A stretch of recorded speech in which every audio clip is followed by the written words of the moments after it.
Hoje é dia 1º de novembro de 2020, estamos começando o mês, estamos na mesma série, né, na nossa série de estudo bíblico, aqui da Escola Bíblica Dominical. Sou o pastor Roberto Mariano, da Primeira Igreja Batista de Santo André, pastor Marcos Grava é o pastor presidente. E quem me ajuda nessas lições é o irmão Oséias. E quem está sempre conosco nessas aulas é minha esposa, a Rose Mariano, a Mércia, o Oséias, meu irmão, algumas também, mas algumas pessoas que querem participar, pode participar à vontade. Tá? Bom, nós vamos dar início, hoje nós estamos na aula número 12. Na aula número 12, né, os contrastes da vida cristã é a nossa série de estudo, e hoje o tema é imposto ou ato de culto. Então, nós estaremos vendo sobre esse assunto hoje, nesse contraste, né, um contraste entre a palavra imposto ou ato de culto. Então, a palavra imposto, nós estaremos olhando aqui de duas formas, porque imposto pode ser imposto pelo governo, né, que cobra tributo, e imposto também pode ser também o imposto como regra, como estar mandando fazer alguma coisa. Então, o primeiro aqui, imposto, como se fosse um tributo, para assegurar o funcionamento do Estado e das coletividades locais. No caso, seria o quê? Um encargo, um ônus, um tributo. Então, esses são impostos nesse sentido de governo, né?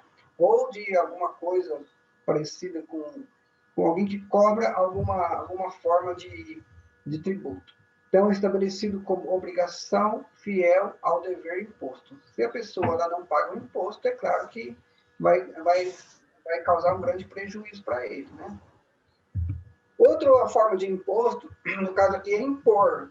Então, seria o quê? Impor como obrigar, fazer com que seja obrigatório. Impôs uma nova ideologia, impôs regras aos funcionários, os alunos se impôs a trabalhos excessivos. Então, são algumas coisas que também entram nessa palavra, né, na raiz da palavra, que a gente está analisando hoje dentro desses contrastes, né? Que a gente, na verdade, nós vamos levar para a nossa vida cristã, tá bom? Vamos analisar a nossa vida cristã, esse contraste de impor, imposição, imposto ou ato de culto, porque nós somos gerados de novo pelo Espírito Santo, nós somos nova criatura, e quando nós nascemos de novo, no ato, naquele momento de se converter, que é o novo nascimento, já começa o nosso culto. Nosso culto começa aí, cultuar a Deus Todo-Poderoso, Deus vivo, Deus grandioso, majestoso. Já começa assim, por quê? Porque o Senhor Jesus, ele tira a gente da morte e nos coloca na vida, que é Ele mesmo, vida eterna. E a partir do momento que nós temos vida com Cristo Jesus, nós já passamos a ser verdadeiros adoradores do Deus vivo, Deus Todo-Poderoso. Aqui a outra palavra é o culto, né? Isso que eu acabei de fazer uma introdução a respeito do culto. Nós começamos a cultuar a Deus no momento da conversão, o culto verdadeiro que agrada a Deus. Seria assim, homenagem, o culto também nas palavras que eu peguei ali no dicionário, embaixo aí tem o dia que eu peguei, tem o acesso, né? Seria homenagem prestado ao que é considerado sagrado ou divino. No nosso caso, nós cultuamos a Deus Todo-Poderoso, nosso Criador. A maneira através da qual uma divindade é adorada. Como nós lemos na Bíblia que Deus é o único Deus verdadeiro, né? Não existe outro, então nós cultuamos a Deus, nosso Criador, o Criador de todas as coisas. Prática religiosa das igrejas protestantes. Então, nós somos cristãos, nós assumimos. Então, as igrejas protestantes adoram o Deus Todo-Poderoso. Ah, mas tem outras religiões que adoram a Deus também? Eles adoram também, né? Só que o Senhor Jesus deixou claro lá em João, capítulo 6, deixou claro assim escrito, que nós devemos adorar ao Pai, né? Devemos adorar a Deus, mas devemos adorar também ao próprio Senhor Jesus, não somente ao Pai. E nós sabemos que tem muitas religiões que não creem no Senhor Jesus Cristo. Eles até creem em Deus, até creem no Pai, mas não creem em Jesus. Então, aqui, religiões com princípios, regras ou normas específicas e próprias. Excesso de paixão por algo ou alguém. Então, esta é outra forma de cultuar. Seria uma idolatria já, né? A pessoa tem excesso de paixão por alguma coisa, um objeto, alguma coisa que ganhou, por alguém, por um diploma, por um carro, alguma coisa que ela se apega e não quer desapegar nunca, e fica devoto naquelas coisas, e fica cultuando aquilo. Então, isso daí também é uma forma de cultuar também. E aí já cai por conta também da idolatria, tá? Então, são essas formas que nós estaremos vendo hoje. O primeiro ponto, ó, Deus é criador, soberano e dono de todas as coisas. Se a gente partir desse princípio, se nós cremos assim, como a Bíblia ensina, né, que Deus é o criador, ele é soberano, não basta só crer que Deus é criador, precisamos crer que ele é soberano também, imanente e transcendente. O que quer dizer isso? Ele está acima de todas as coisas, todos os poderes, todos os conhecimentos, todos os pensamentos. Né? Ele transcende todas essas coisas. E ele também é imanente, ou seja, ele, além de ele criar todas as coisas, ele sustenta todas as coisas. Todas as coisas estão no seu poder, de acordo com a tua vontade, e ele mesmo sustenta todas as coisas. Nada está desamparado. Deus governa todas as coisas, por isso que ele é soberano e dono de todas as coisas. Ele é o dono das nossas vidas, ele é o dono de todas as coisas. Deus é espírito e verdade, criador de todas as coisas pela sua palavra. Então, por que pela sua palavra? Porque Deus é espírito. Quando não existia nada, exatamente nada, Deus já existia, porque ele é eterno, ele é o alfa e o ômega. Ele nunca foi criado. Não existe matéria-prima para Deus, porque ele é espírito, ele sempre existiu. Agora, pela palavra dele, ele foi criando o céu, a terra, o mar, a água, ele foi criando os seres humanos, foi criando as plantas, os animais, ele criou todas as coisas. O ser humano ele só consegue fazer coisas a partir do princípio da matéria-prima já criada por Deus. O ser humano não consegue fazer nada do nada, e Deus fez tudo do nada. Aí vem também que Deus governa e sustenta tudo que existe, sendo assim, tudo pertence a Deus. Nós passamos, tá? Tudo passa. A filosofia passa, a psicologia passa, a ciência passa, a tecnologia passa, tudo passa, a medicina passa, tudo passa e tudo muda, vai mudando. Deus não muda, ele é imutável, a palavra de Deus não muda, ela é sempre a mesma, do começo ao fim. E Deus, ele não muda. E Deus, ele não passa. Glória a Deus por isso. Em 2 Crônicas 29, 11, está escrito: Teu, Senhor, é o poder, a grandeza, a honra, a vitória e a majestade. Porque teu é tudo quanto há nos céus e na terra. Teu, Senhor, é o reino, e tu te exaltaste por chefe de todos. Então, aqui deixou escrito, né? Escrito que Deus, ele é o quê? Ele é o Senhor, olha só. Olha só os atributos. Deus, ele é o Senhor dos senhores. Deus, ele tem todo o poder, a grandeza e a honra. A vitória é dele, que ele é vitorioso, ninguém pode derrotar a Deus, toda a majestade. Tudo que existe no céu, quanto que é nos céus e na terra, tudo pertence a ele. O reino dele é eterno, ele é o rei dos reis, senhor dos senhores. E ele exalta, né, por todos os chefes que você possa imaginar que existiu ou existe na face da terra ou que vai existir. Deus é o Senhor de todos. Glória a Deus. Então, quer dizer, a Bíblia declara que Deus é dono de todas as coisas e comanda todas as coisas. No Salmo 24, 1 está escrito: Ao Senhor pertence a terra e tudo que nela se contém, o mundo e os que nele habitam. Ou seja, Deus é dono de tudo. Por mais que a gente não consiga visualizar através de pesquisadores, né? A gente sabe que hoje a gente consegue ver o mundo através de fotos, filmagem, a televisão, na internet. A gente consegue visualizar as coisas do mundo por debaixo das águas, no céu, na terra. Por quê? Porque existem pesquisadores que vão pesquisando, vão filmando e vão mostrando para a humanidade. Mas existem lugares que o ser humano nunca foi, nunca chegou e nunca vai chegar. Mas Deus sabe de todas as coisas, porque nada está oculto diante de Deus. E tudo pertence a Ele. Todas as coisas pertencem a Deus Todo-Poderoso. Aleluia. Aqui em Êxodo 19, versículo 5, Jó 41:11, Deuteronômio 10:14, deixei assim para vocês poderem ler depois, né? Para vocês terem a prática de pesquisar, tá? Aí vocês vão ler, já está tudo escrito aí os endereços, vocês vão pesquisar mais, que vai falar sobre isso, sobre que Deus ele é o Criador, ele é o soberano sobre todas as coisas. Para que já é convertido, só para quem já é, no caso, aí seria quem já é convertido, né? Faltou a letrinha M no que, para ficar quem. Para quem já é convertido. Então, 1 Coríntios 6, 19 e 20, esse versículo, eu vou ler aqui para vocês, tá? Vou ler para vocês, eu vou pegar minha Bíblia aqui rapidinho, minha Bíblia que está aqui do meu lado. Minha Bíblia está aqui do meu lado. Eu vou pegar, vou ler aqui para vocês. Esse eu vou ler para vocês. Por quê? Porque o Senhor Jesus, Deus, ele nos comprou. E nós temos um dono. O nosso dono, quem é? O nosso dono é o próprio Espírito Santo, tá? Porque nós somos comprados por um preço. E esse preço foi o quê? O sacrifício do Senhor Jesus lá na cruz. Eu vou ler aqui para vocês, está lá em 1 Coríntios, capítulo 6, o versículo 19 e o versículo 20.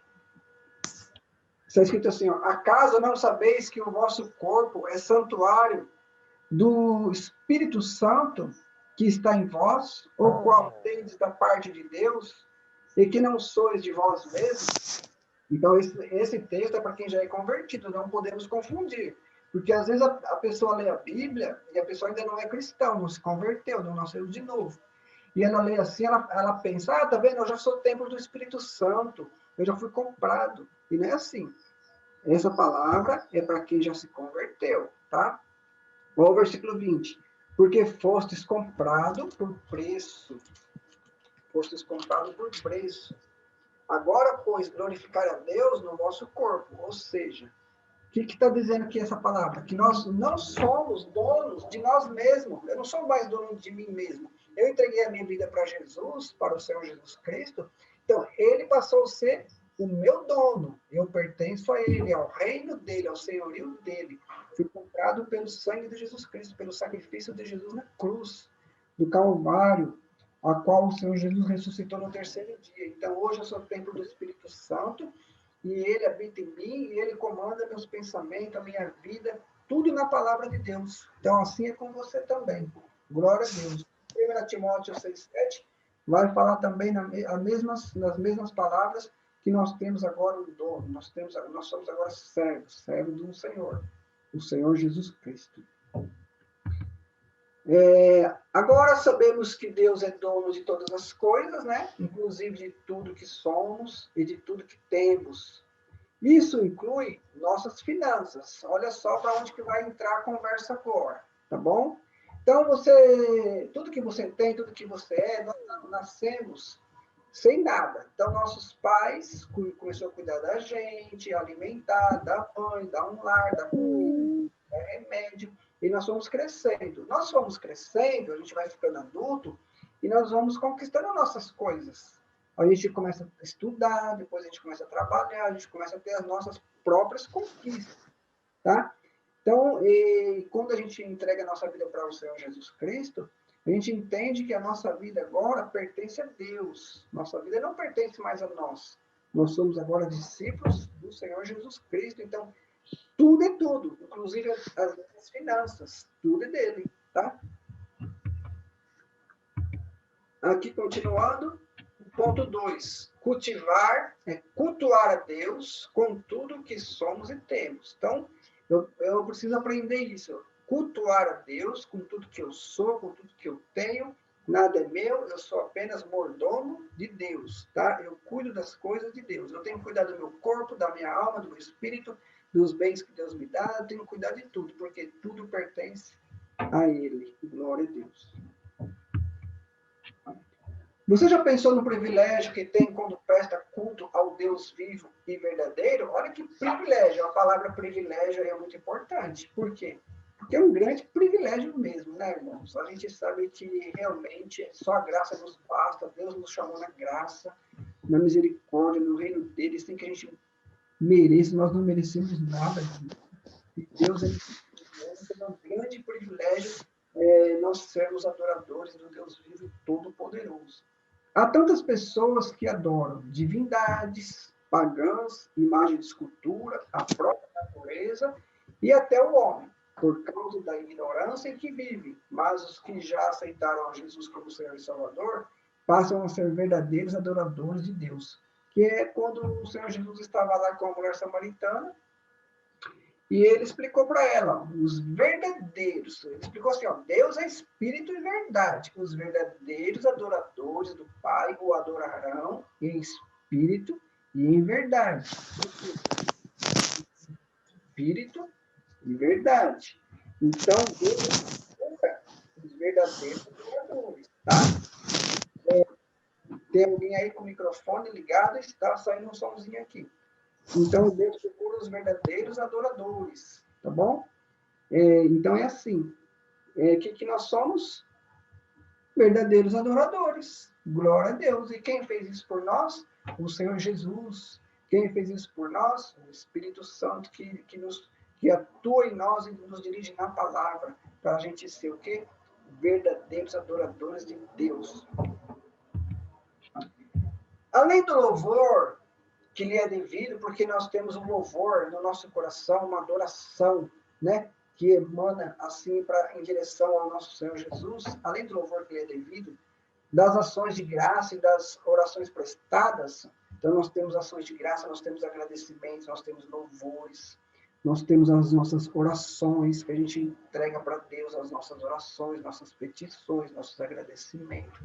Há uma maneira prática de culto racional na oferta também do que somos e do que temos. Então, nós temos que ofertar toda a nossa vida. Toda a nossa vida é uma oferta, nossos dons, nossos talentos, nosso tempo, tudo para Deus. Inclui também entregar o dízimo e a oferta. Porque se nós entendemos que tudo é de Deus, então entregar os dízimos e as ofertas também faz parte do culto. Isto é maturidade. Por mais que as pessoas falam por aí, está entregando dinheiro para o pastor, não sei o que, fica inventando um monte de coisa errada. Nós que temos conhecimento bíblico, nós que seguimos a palavra de Deus, que é a nossa regra de fé e prática, nós sabemos que nós estamos fazendo isso por adoração, por agradecimento e por obediência a Deus. Porque quem escreveu, quem deixou escrito todas essas ordenanças foi o próprio Deus, tá? Não é coisa de homem, não veio da cabeça de ser humano, isto é de Deus. Então, nós temos que obedecer. Em Provérbios 3, 9 e 10, está escrito: honra ao Senhor com os teus bens e com a primeira parte de todos os teus ganhos, e se encherão os teus celeiros, e transbordarão de vinho os teus lagares. Então, o que o Salomão deixou escrito aqui? Ó, a experiência de Salomão, que ele tinha a sabedoria que vinha do alto, né? Deus que deu a sabedoria para ele, foi o homem mais sábio da terra. Nunca houve antes e nunca haverá um homem mais sábio da terra do que Salomão, exceto o Senhor Jesus, né? O Senhor Jesus é Deus, então não pode comparar. Mas falando de ser humano, Salomão foi um homem mais sábio e ainda foi o homem mais rico da face da terra. E ele deixou claro, honrar o Senhor com os teus bens. Naquela época também eles tinham muito plantio, eles plantavam bastante, eles tinham muitos gados, então eles ofertavam plantas, gados, faziam sacrifício.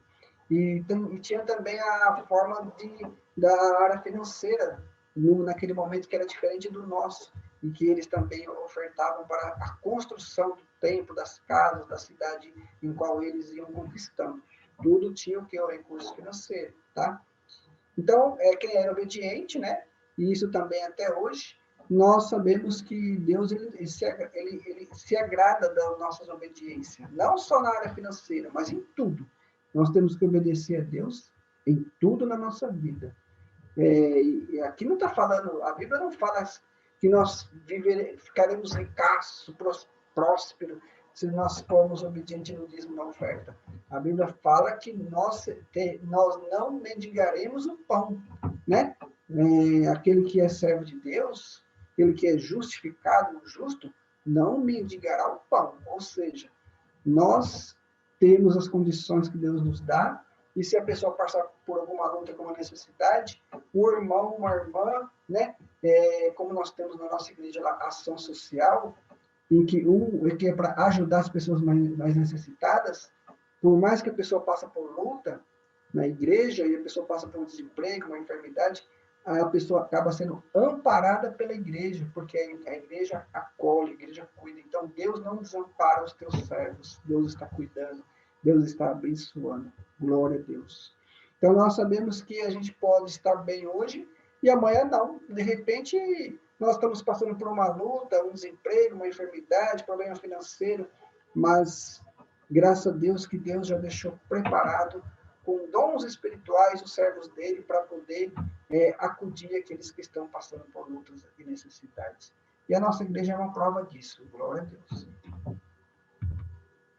Em Atos capítulo 20, versículo 35, tenho-vos mostrado em tudo que, trabalhando assim, é necessário auxiliar os enfermos. Está vendo aí? Auxiliar os enfermos e recordar as palavras do Senhor Jesus, que disse, mais bem-aventurado coisa é dar do que receber. Então, quando nós entendemos que tudo que nós temos, tudo que nós somos é de Deus, e nós pegamos isso para ajudar o próximo, né? Deus, ele se agrada mais de quem dá do que de quem recebe. Se você tiver um coração generoso, de amor, de gratidão, e ver um irmão seu, uma irmã, uma pessoa passando necessidade, e realmente a pessoa está passando necessidade de verdade, né? Aí nós podemos ajudar, a igreja está aí para ajudar o próximo, para demonstrar o amor, mesmo porque o Senhor Jesus, ele andou aqui nessa terra, em carne e osso, ajudando o próximo, estendendo as mãos, curando, libertando, abençoando, pregando a palavra, salvando vidas. E nós precisamos fazer o mesmo que o Senhor Jesus fez. Glórias a Deus. Aqui no terceiro ponto, Abraão deu o dízimo antes de Deus ter dado a lei. Olha só que coisa interessante. Deus não deu a lei para Moisés? Deu. Moisés foi lá, bonitinho, escreveu a lei, colocou para os judeus, israelitas, começar a colocar em prática, né? Só que a lei, quando ela foi dada, Abraão já tinha dado o dízimo. O dízimo entrou na lei? Entrou. Mas Abraão não sabia nada de lei, não tinha lei ainda. Não existia lei. A lei veio com Moisés. E Abraão já era obediente a Deus, entregando o dízimo e a oferta. Quer dizer, no coração dele, ele já tinha uma gratidão, sabendo que tudo era de quem? De Deus. Abraão não, a palavra não grifado, né? Abraão não deu dízimo sobre a lei de Moisés, mesmo porque não tinha Moisés, não tinha lei, não existia nem Moisés, nem lei ainda. Pois se entende que a entrega do dízimo foi praticado por ele, Abraão, né? Por ter intimidade com Deus, intimidade, assim reconheceu o sacerdote Melquisedeque como representação do Messias. O que tem a ver Melquisedeque com lei, com dízimo? Vamos aprender isso hoje, vamos analisar, vamos estudar, tá bom? Então, vamos ver aqui o que se refere aqui a esse versículo. Ó, Gênesis 14, do versículo 18 até o versículo 20. E Melquisedeque, rei de Salém, trouxe pão e vinho, e era este sacerdote do Deus Altíssimo. E abençoou, e disse, bendito seja Abraão pelo Deus Altíssimo, o possuidor dos céus e da terra. E bendito seja Deus Altíssimo, que entregou os teus inimigos nas tuas mãos. E Abraão deu-lhe o quê? O dízimo de tudo, ou seja, de tudo que ele tinha posse, de todas as coisas dele, ele pegou lá os 10% e entregou nas mãos de quem? Melquisedeque. Mas por que na mão de Melquisedeque? O que tem a ver? Quem é esse Melquisedeque?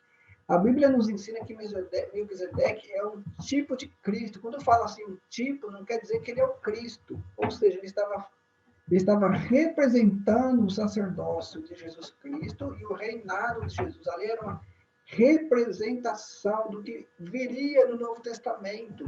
Então, Melquisedeque não era um ser humano comum como nós. Ele era uma pessoa que estava representando o reinado do Senhor Jesus Cristo, né? E a Bíblia diz também em alguns outros textos de estudo, Bíblia de estudo, que ele veio como um anjo para poder abençoar ao Abraão, mostrar para Abraão o quanto ele estava contente das obras de Abraão. Mesmo porque Abraão, se você ler um pouco antes, foi ofertado a Abraão coisas materiais, bens materiais, ele negou, ele falou assim, eu não quero nada disso. Por quê? Eu já recebo das mãos de Deus. Eu não quero receber nada de homens, porque Deus já me abençoa. Aí Deus se agradou tanto dessa resposta de Abraão, que apresentou para ele Melquisedeque. Aí Melquisedeque se curvou, sabendo que Melquisedeque estava sendo uma representação do próprio Cristo, e agradeceu e deu o dízimo para Melquisedeque. Então, é uma lição muito grande para a gente, né? Melquisedeque apareceu mais vezes? Não, ele só apareceu para Abraão nesta época. Nunca mais o Melquisedeque apareceu para ninguém, mas nem para profeta, nem para ninguém. Foi só nesse momento para Abraão. E Melquisedeque é lembrado na Bíblia por vários textos, né, por esse ato. Melquisedeque é claramente um tipo de Cristo. Foi um grande rei sacerdote. E é a sua ordem sacerdotal que Cristo pertence. Olha só, foi lembrado lá em Hebreus. Em Hebreus, se você ler depois na sua casa, capítulo 7, do versículo 1 a 11, para você fazer esse estudo, você vai analisar que o Senhor Jesus Cristo, ele está ali falando a respeito do sacerdócio de Melquisedeque. E o autor de Hebreus, a qual a gente não sabe, ninguém revelou ainda quem é o autor de Hebreus, está lá deixando claro que Melquisedeque estava sendo uma representação do Senhor Jesus, estava apontando para o futuro que viria, que é o Senhor Jesus, né? O reinado, porque o Senhor Jesus ele é o Rei dos Reis, ele é o sumo sacerdote. Então, em carne e osso, o Senhor Jesus veio e cumpriu essa profecia de Melquisedeque. No Salmo 110, versículo 4, está escrito, jurou o Senhor, e não se arrependerá. Tu és um sacerdote eterno, segundo a ordem de Melquisedeque. Aqui está falando com o rei Davi. O rei Davi, ele também foi um tipo de Cristo. Por quê? Porque Davi, ele foi um rei lá para os israelitas, né? Ele foi um rei onde ele sentou no trono, ele foi lembrado para sempre. É o rei que foi considerado o grande rei de Israel, mas ali ele estava representando o Senhor Jesus. Então ele sabia que aquela cadeira, um dia ele ia deixar para quem? Para o Rei dos Reis, que é quem? O Senhor Jesus. Então Davi ele foi rei, ele foi sacerdote. Mas o Senhor Jesus ele é o Rei dos Reis e o sumo sacerdote, tá? Eterno, tá bom? Então esta é a palavra. Então aqui, ó, pela ordem de quem que foi dado isso para ele? Ordem de Melquisedeque. Quem que inspirou a Bíblia? Quem que deu para todos escreverem? O próprio Espírito Santo. O Espírito Santo deu esta ordem, falando na boca de quem? De Melquisedeque. Glória a Deus por isso também. Em Hebreus capítulo 5, versículo 10, sendo designado por Deus, sumo sacerdote, segundo a ordem de quem? Melquisedeque. Então, Melquisedeque tem uma representação muito importante na Bíblia. Olha só como ele vai sendo lembrado em vários textos bíblicos, onde vai amarrando, vai tecendo todos os textos, vai se unindo sem ter contradição e mostrando para todos nós quem é o Melquisedeque. Então, Melquisedeque é um tipo de Cristo, ele estava ali representando a pessoa do Senhor Jesus, tá? Que é o sacerdote, o Rei dos Reis. Então, Abraão deu o dízimo para quem? Nada mais, nada menos. É como se fosse comparar. Se Abraão estivesse aqui hoje, né? Se ele tivesse nascido na nossa época, ele ia dar o dízimo para quem? Na igreja? Mas para quem? Para quem que nós damos o dízimo e a oferta? Para o Senhor Jesus Cristo, porque ele é o a cabeça da igreja, e nós somos apenas o corpo. Nós somos o corpo, nós somos a igreja, mas a igreja tem a cabeça. A cabeça é o Senhor Jesus Cristo. Glória a Deus. Continuando aqui no ponto 4, o dízimo incorporado à lei, no Antigo Testamento. Agora a gente vai analisar que ele foi incorporado à lei, tá? Abraão deu dízimo, não tinha lei, mas depois entrou na lei. A palavra dízimo significa 1/10. Assim, os israelitas deveriam devolver a Deus 10ª parte das plantas. Por que devolver? Porque se tudo é de Deus, nós não estamos dando. Na verdade, nós estamos devolvendo. Não é nada nosso. Se não é meu, eu sou apenas um mordomo, eu tenho que devolver. Então, o dízimo em Israel foi dado sob forma de mandamento. Aí sim, entra como mandamento. Quando esse não era observado e obedecido, uma penalidade era aplicada. Ou seja, se a pessoa não obedece, então tem uma penalidade, uma advertência, né? Isso é para tudo, né, irmãos? Para todas as coisas. Não é só para o dízimo, para a oferta. A gente sabe que no Novo Testamento, Ananias e Safira acabou perdendo a própria vida. Foi muito triste para eles. Mas está no Antigo Testamento? Não. Está no Novo Testamento, tá? Então está bem próximo da gente. Se juízes e sacerdotes negligenciavam sua aplicação, a nação tinha que enfrentar os retos juízos de Deus, ou seja, a nação enfrentava um grande juízo, né? Porque se não obedecesse as ofertas, os dízimos, os sacrifícios, se não fizesse as coisas corretas do jeito que Deus queria, então entrava onde? No juízo, na disciplina. Deus, ele tem um grande amor por nós e tem nós convertidos, né, como sendo filhos dele. Então Deus corrige o filho a quem ele ama. Deus nos corrige, Deus nos abençoa. Por que ele faz isso? Por que ele dá a lei? Por que ele dá os mandamentos? Por que ele vem com todas essas palavras de ordem para nós? Porque ele sabe que se nós vivermos por nossa própria conta, quem nos espera do outro lado é o próprio Satanás. O Satanás, ele está procurando aqueles que desobedecem, aqueles que andam fora do trilho, fora do caminho. O caminho é o Senhor Jesus. Se nós nos sujeitarmos a Deus, né, obedecendo, servindo, com gratidão, e não por medo, mas por gratidão, se nós sujeitarmos a Deus, o diabo ele vai fugir de nós. Ele não faz parte das nossas vidas. Ele não tem poder sobre as nossas vidas. Ele não tem como penetrar nos nossos pensamentos. Então, nós devemos entender que nós temos os nossos pensamentos.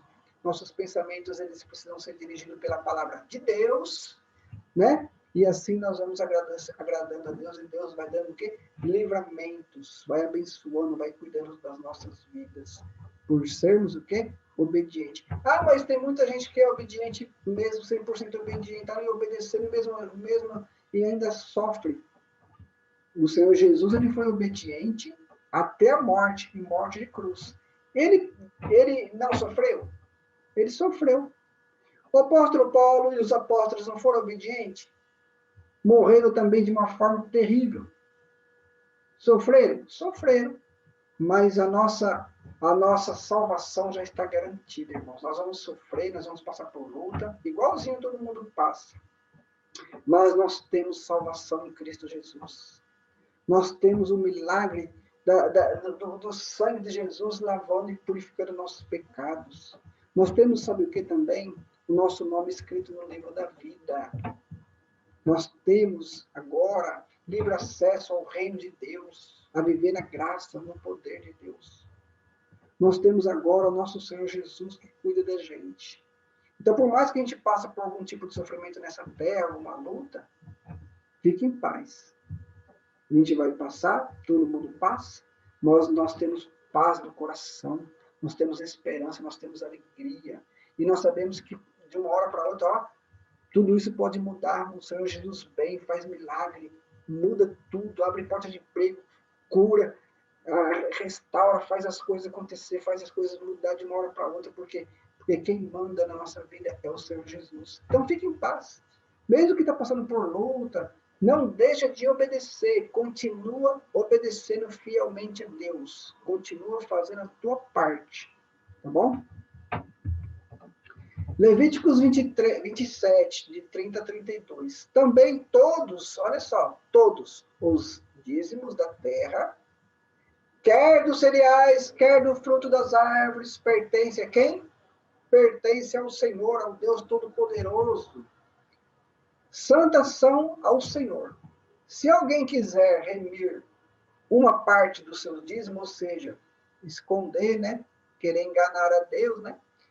Acrescentar-lhe a quinta parte, quanto a todo dízimo do gado e do rebanho, de tudo que passar debaixo da vara, esse dízimo será santo ao Senhor. Olha só, Deus ele é dono de tudo, então nós devemos fazer a nossa parte. É claro que está falando de gado, está falando de rebanho, está falando dessas coisas, né? E na nossa época tem gente que tem fazenda, tem essas posses aí, né? E eu acredito que a maioria não tem. Não é comum aqui na cidade. Mas muitos têm, glória a Deus. E nós trabalhamos, cada um trabalha do seu jeito, naquilo que gosta, naquilo que aprendeu, que foi atrás, tem o seu trabalho, e nós vamos tirar o nosso dízimo, nossa oferta da onde? Do gado? Não, eu não tenho gado. Do rebanho? Eu não tenho plantação. Vou tirar da onde? Vou tirar da onde eu trabalho. Então, meu dízimo e minha oferta é da onde eu trabalho, da onde eu ganho meu pão, da onde eu ganho meu dinheiro, da onde eu ganho meu sustento. No meu caso, hoje, estou aposentado. Então, eu vou tirar da onde? Vou tirar da minha aposentadoria. É assim. E outra coisa que é muito importante é que as primícias, o primeiro é Deus, sobre todas as coisas. Então, quando eu recebo o meu salário, eu já separo meu dízimo, minha oferta missionária, e entrego para Deus. Aonde? Na igreja, né? Na igreja a qual eu pertenço, entrego para Deus. Ah, mas se alguém pegar o dinheiro e fizer alguma coisa errada com o seu dinheiro, o problema é de quem fizer. A minha parte eu estou fazendo. Então, faça a sua parte. Se alguém fizer alguma coisa errada com o seu dinheiro, ele vai dar conta para Deus. O que nós temos que fazer é fazer a nossa parte. Malaquias 3,8. Roubará o homem a Deus? Todavia vós me roubais e dizeis, em que te roubamos? Nos dízimos e nas ofertas. Olha só, lá no livro de Malaquias, o último livro do Antigo Testamento, olha só que palavra. É claro que precisa ler o contexto inteiro, né? O contexto todo. Ali está falando de plantação, de ofertas, de plantas. Mas é do dono. Não importa se é planta ou se você está entregando um quilo de alimento ou o seu dinheiro, não importa. É seu. Você comprou. Então você está entregando o seu dízimo, a sua oferta. Né? Agora, quem não entrega? Quem não entrega é ladrão. Ué, se tudo que você tem não é teu, é de Deus, ou se você não devolve para ele, isso é o quê? Quem não entrega é ladrão. A Bíblia fala, roubará o homem a Deus? Sim. Todavia me roubais. Ainda diz, em que te roubamos? Não estou entendendo, roubamos como? Ué, a resposta já está. Está me roubando nos dízimos e nas ofertas. Tudo que você tem é meu, você é apenas mordomo. E por que você não devolve o que é meu? Está fazendo o que com o que é meu? Olha só que interessante, irmãos. Deus ele pede 10%, né, que é o dízimo e as ofertas. E 90% fica com a gente. Já pensou se fosse o contrário? Aí ia ser muito mais, né, difícil. Bom, para Deus não tem nada difícil para nós, para Deus não. Mas para a gente poder entender que é uma coisa importante entregar os dízimos e as ofertas, é só você olhar para a igreja que pertence, no caso nós pertencemos à primeira igreja batista de Santo André, que é uma igreja grande, com mais de 1.000 membros, muito mais. Nós lá tem que pagar luz, tem que pagar água, produto de limpeza, tem que pagar os guardas, segurança, tem os pastores, tem os missionários que estão no mundo inteiro, mais de 80 missionários no mundo inteiro, que a igreja sustenta, tá? Tem todos os custos, os gastos. E de onde que vem esse dinheiro? Vem da gente. É os dízimos e as ofertas. Né? Lá tem tudo para a gente poder desfrutar. Quando a gente chega lá, tem luz, tem água, tem as câmeras, tem a mídia, tem os bancos, tem o acesso, tudo que você tem lá, tudo coisa bonita, coisa bem organizada, limpa. E a gente ainda tem acesso ao Ministério da Ação Social, quem passa por necessidade, quem passa por lutas. Então, irmãos, alguém tem que sustentar tudo isso. Então, Deus planejou tudo isso por quê? Para mostrarmos, para ver de nós a nossa gratidão, aquilo que Deus está fazendo, para abençoar as nossas vidas, para ser bênção para nós mesmos, para nossas famílias. As nossas famílias vai se convertendo e vai começando a participar, e vai aprendendo tudo isso e vai sendo abençoado. Glória a Deus. Glória a Deus mesmo por tudo isso. Continuando aqui, o 5, o dízimo em vigor no Novo Testamento. Aí eu pulo para o Novo Testamento. Agora vamos analisar o Novo Testamento, tá? Jesus não estava acusando os fariseus por serem ou não dizimistas. Olha só, nós vamos ver um texto aí daqui a pouco. Mas era contra a ideia de desejar ser visto como justo diante dos homens. É isso que os fariseus tinham, os hipócritas. Eles queriam ser vistos como pessoas justas diante dos homens, pessoas limpas, pessoas que entregavam tudo. Só que o Senhor Jesus sabia o coração deles, que eles não eram nada disso. Sendo que o dízimo não é o mais importante em nosso relacionamento com Deus. Quer dizer que se eu entregar o dízimo, está tudo bem, é o mais importante? Não. É obedecer tudo, entregar tudo. Nossa vida, nosso dom, nosso talento, nosso tempo, nossa adoração, nossas orações, nossa leitura da palavra. Tudo fica no mesmo nível. Não é assim, o dízimo é mais alto e ler a Bíblia é mais baixo, não. É tudo igual. Tudo que nós entregamos para Deus é igual, no mesmo nível. Então, quando a gente falha com alguma coisa, a gente está ficando a desejar, né? Por que nós estamos falando com Deus? Se Deus não falha com a gente. Por que eu estou dando mais atenção para um, mais atenção para o outro, sendo que Deus dá atenção para nós tudo igual? Deus ama todos iguais. Deus não faz acepção de pessoas. Então, nós devemos fazer o mesmo. Tudo que a gente fizermos, fazer com gratidão a Deus. Sem ficar medindo quem é mais, quem é menos, que eu faço melhor, que eu faço pior. Não, tem que fazer tudo de coração para Deus. Coisa que os judeus não faziam. Olha só, Mateus capítulo 23, versículo 23, o Senhor Jesus falou assim para eles: ai de vós, escribas e fariseus, hipócritas, pois que dizimais a hortelã, o endro e o cominho, e desprezais o mais importante da lei. O que é o mais importante da lei?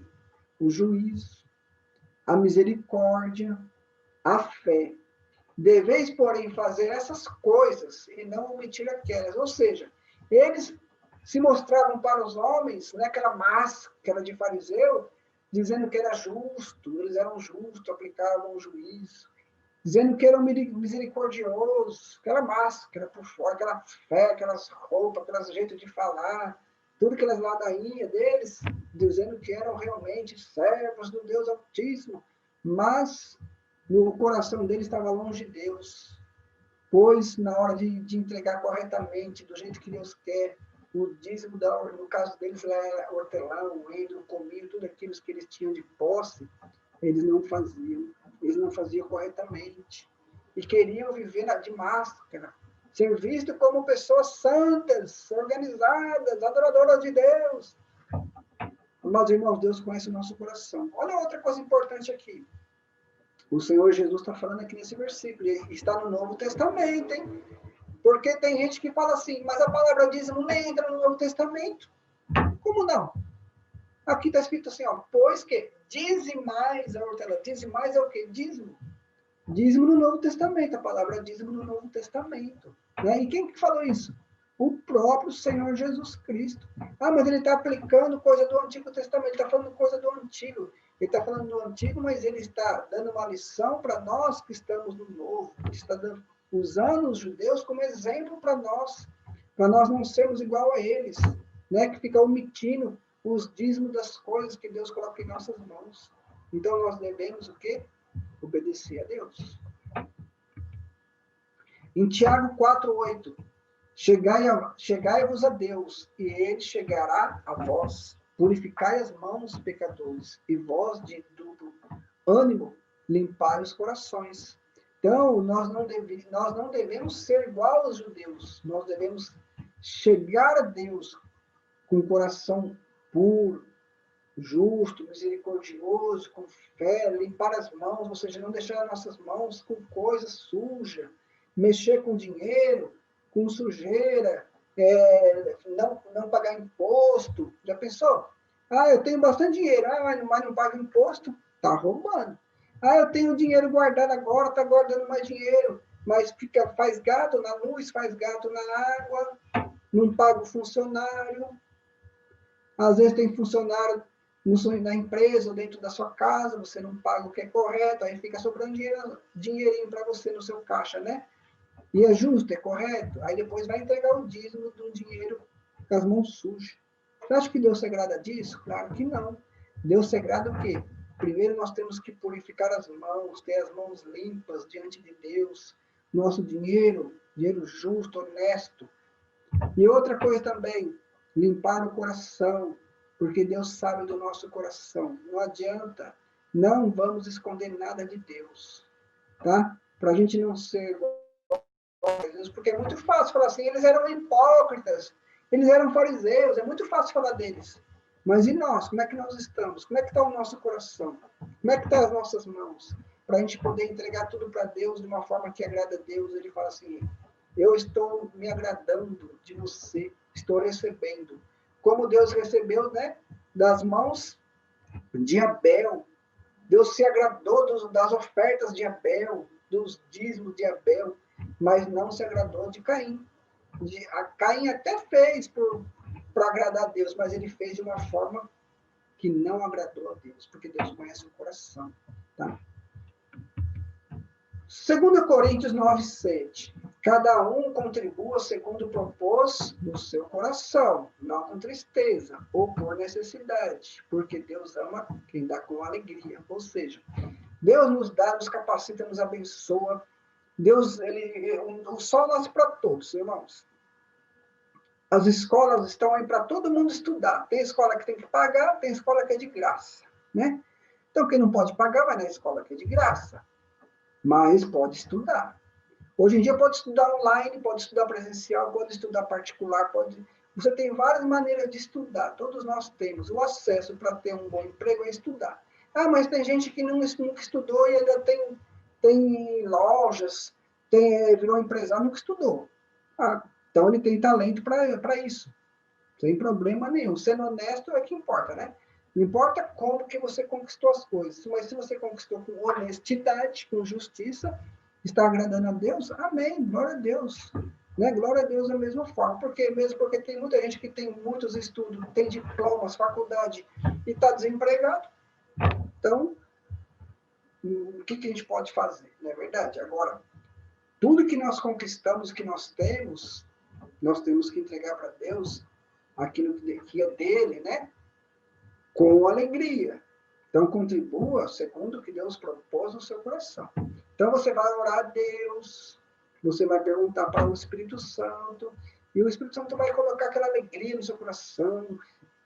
Deus vai colocar aquela gratidão de você entregar nas mãos dele. E você contribua com alegria. Não coloca tristeza, não.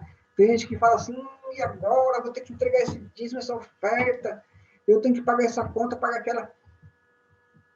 Olha, é isso que nós devemos tomar cuidado. A pessoa, muitas vezes, acaba se prejudicando em comprar um monte de coisa, sem ter disciplina, sem fazer um planejamento, gasta dinheiro para todo lado, e depois não sobra, fica com a dívida e não consegue entregar o dízimo. Então, até isso Deus dá sabedoria. Se nós entendermos que nós devemos fazer um planejamento dos nossos gastos, para quê? Para a gente não ficar devendo e não comprar coisa que nem vai usar. E a gente entregar os nossos dízimos corretamente, Deus vai multiplicar, Deus vai abençoar, vai abrir portas, porque Ele estará se agradando cada vez mais de você. Né? Então é importante isso, nós fazemos as coisas para agradar a Deus. Tá? Outra coisa importante aqui, ó, não com tristeza ou por necessidade. Porque Deus ama quem dá com alegria. Muitas vezes a pessoa ela quer fazer barganha com Deus. Ela acha que se ela der, Deus vai dar em dobro. Se ela der em triplo, Deus vai dar mais. Não é assim. Deus não faz nada por barganha. Nós devemos entregar para Deus de coração, por amor e gratidão a Deus. E Deus faz a obra. Deus faz a obra. E não devemos ficar nos comparando com os outros, achando que, porque ele tem mais, eu também vou ter. A fé dele é mais do que a minha. Não tem nada a ver com fé, não tem nada a ver com essas coisas. Nós devemos obedecer a Deus. E o que Deus colocou nas minhas mãos, eu tenho que ficar grato. Eu posso conquistar mais coisas? Eu posso, é só trabalhar, estudar, trabalhar, não entrar em coisas erradas, né? Sociedades erradas por aí, porque tem muita gente que entra de sociedade com alguém e por debaixo dos panos só Deus sabe o que está acontecendo ali. Então não devemos, tá? Vamos fazer a nossa parte, vamos andar reto. É melhor pouco com Deus do que muito sem Deus. Então é melhor pouco com Deus, Deus vai abençoando e Deus pode fazer a obra. Romanos capítulo 11, versículo 35 e 36. Ou quem lhe deu primeiro a ele, para que ele seja recompensado? Uma boa pergunta. Quem lhe deu primeiro a ele? Quer dizer que eu dou as coisas primeiro para Deus, para depois ser recompensado? Não. Deus já me deu. Quando eu nasci não tinha nada.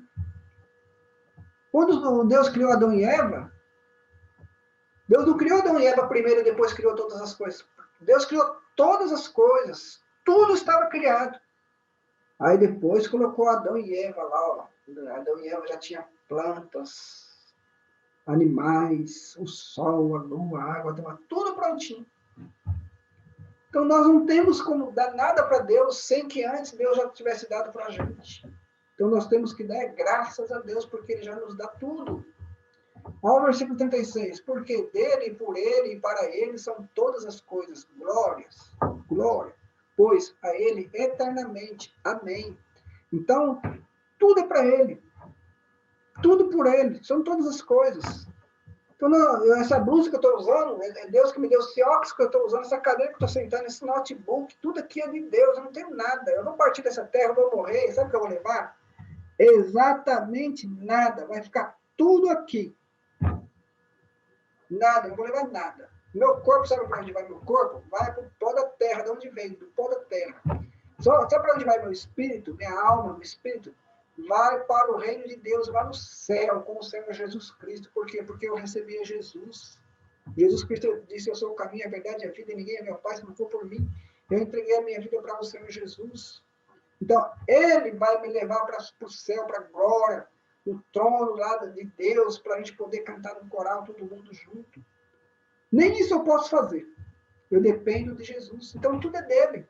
Meu corpo, minha alma, meu espírito, tudo isso que eu tenho aqui é dele. Não tenho nada. Vai ficar tudo aí. Mas glória a Deus que eu tenho Jesus Cristo. Aleluia. Né? Conclusão, irmãos, estamos acabando, estamos terminando, tá? O estudo dessa lição, esse estudo aqui de hoje, proporcionou a nós uma profunda avaliação quanto às ofertas e dízimos que levamos a Deus. Levamos é o quê? Devolvemos, né? Estamos devolvendo. Pois tudo é dele para ele. Não temos nada, viu, irmãos? Nadinha, nadinha.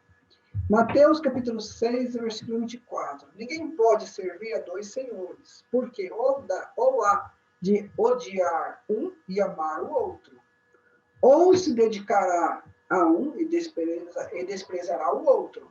Não podeis servir a Deus e a Mamon. Mamon é o dinheiro, tá?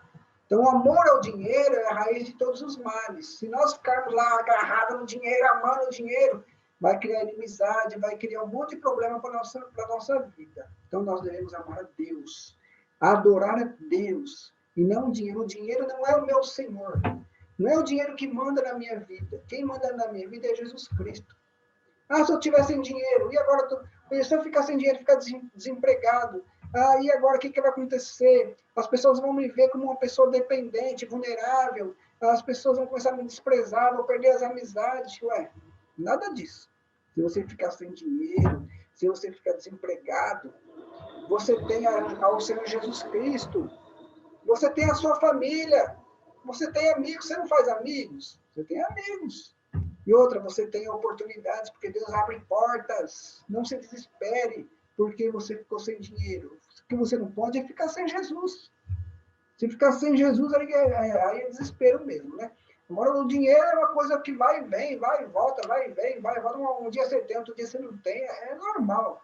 Agora, o que não pode é ficar sem Jesus Cristo, tá bom? Então, vamos adorar a Deus, vamos servir ao Senhor Jesus, vamos fazer nossa parte e deixa Deus fazer a obra. Não deixa o dinheiro ser o dono da tua vida. O dono da tua vida é o Senhor Jesus Cristo. Glórias a Deus. Deus abençoe a todos, Deus guarda você e a tua família, em nome de Jesus. Amém.